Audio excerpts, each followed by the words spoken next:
اعوذ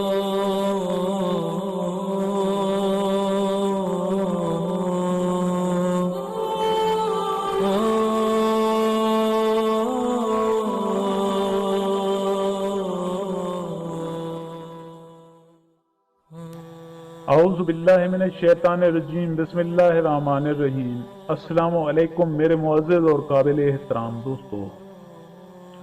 دوستو حضرت سلیمان علیہ السلام نے ملکہ بلقیس کو دعوت اسلام دینے کے لیے ایک قاصد کے ہاتھ پیغام بھیجا۔ اللہ کے نام سے ابتدا ہے جو بڑا مہربان اور رحم کرنے والا ہے۔ اے بلقیس، مالک الملک کے ساتھ تعلق پیدا کر اور دریائے حق کے کنارے پر رضا الہی کے موتی چن لے۔ تیری بہنیں جو ایمان لا چکی ہیں شرف تعلق کی برکت سے آسمان روشن پر مقیم ہیں، یعنی قرب اعلیٰ سے مشرف ہیں۔ اے بلقیس، تجھے کیا ہو گیا کہ تو ایک مردار دنیا پر عاشق ہے؟ جو ایمان لا چکی ہیں اللہ تعالیٰ نے ان کو اپنی عظیم عنایات سے جو کچھ دیا ہے ان کی تجھے بھی کچھ خبر ہے؟ اے بلقیس، آ کر دولت باطنی دیکھ اور اس سے ہمیشہ پھل کھاتی رہے۔ باہر جود و سخا میں آ اور بے سرمایہ کے نفع حاصل کر۔ ہمارے پاس سرمایہ عبادات بھی اپنا نہیں ہے، سب فضل الہی اور توفیقات الہیہ کا ثمر ہے۔ تیری مومنات بہنیں سب عیش ایمانی سے لطف اٹھا رہی ہیں اور تو دنیا کا رنج و غم کب تک برداشت کرتی رہے گی؟ ملک سبا سے بیزار ہو کر سعادت کی ساتھی ہو جا۔ تو خوشی سے مثل اس فقیر کے ڈھول بجا رہی ہے جس نے اپنی تنگ دستی کے باوجود ڈھول بجانا شروع کیا اور کہا کہ میں کوڑیوں کا بادشاہ اور رئیس ہوں۔ تو کیا اس فقیر کو اس شرغل سے کوئی بادشاہ سمجھ لے گا؟ اسی طرح تو اس دنیا کی ملکہ اور رئیسہ بنی ہوئی ہے جو کہ کوڑی سے بھی زیادہ پلید اور گندی ہے، لہٰذا اس کو ترک کر دے اور آخرت کی دائمی دولت کی طرف حریص ہو جا۔ اپنے ارادہ و اختیار سے ہدایت کو قبول کر لے، قبل اس کے کہ اس گندگی اور مردار پرستی کی حالت میں تجھے موت آ کر بے اختیار کر دے۔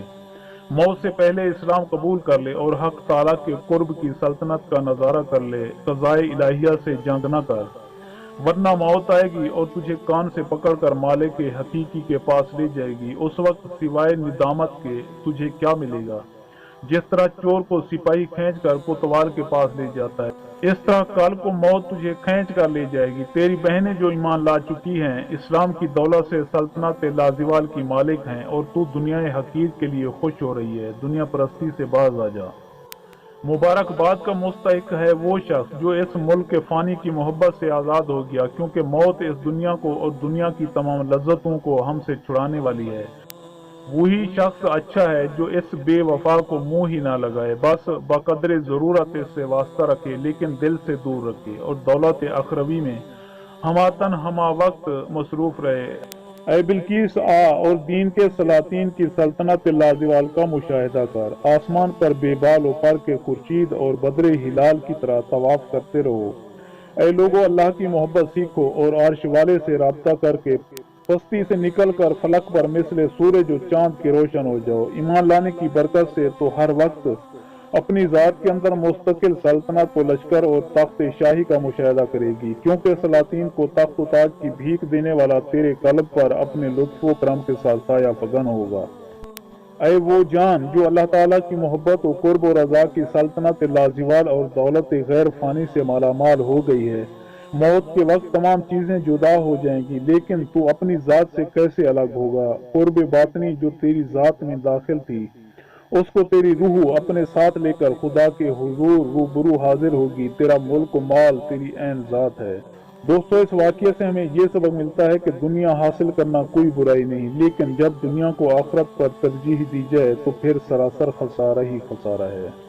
دوستو، میں امید کرتا ہوں کہ آپ کو میری یہ ویڈیو اچھی لگی ہو۔ اگر آپ کو میری یہ ویڈیو اچھی لگے تو پلیز آپ میرے چینل کو سبسکرائب اور اس ویڈیو کو لائک ضرور کیجیے اور اپنی قیمتی آراء کا اظہار نیچے کمنٹ سیکشن میں کرنا مت بھولیے۔ شکریہ، خدا حافظ۔